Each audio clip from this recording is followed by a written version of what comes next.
Ito, meron tayong panibagong pinupunlang luya. Ayan, ang dami na niyang sprout.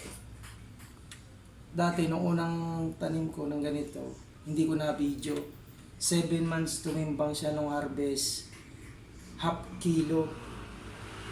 Hopefully, ito mga siguro, sabihin na natin 3/4, 7 months.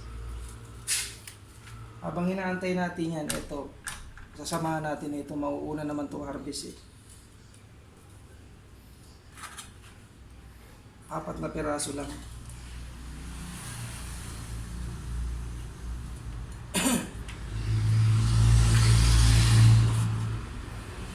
Kasi sa gitna naman natin nilalagay yung kago. Ito pa.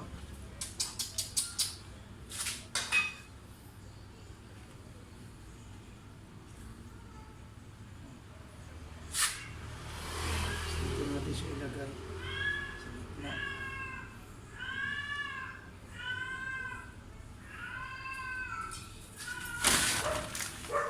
Natin yung lupa.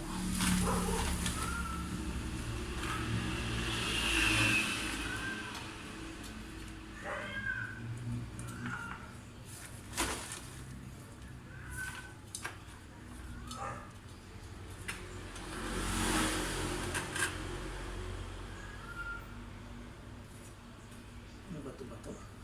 Ang lupa. Ito ba ito?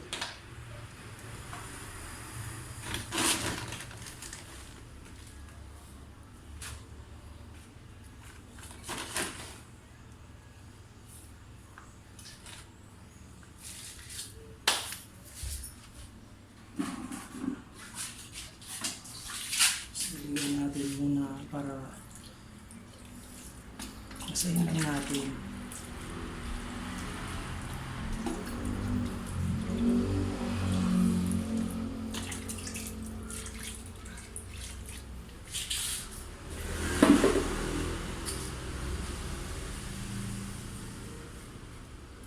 Yan, kaya tumumba naman yan, tutubo naman yan, tatayo yan.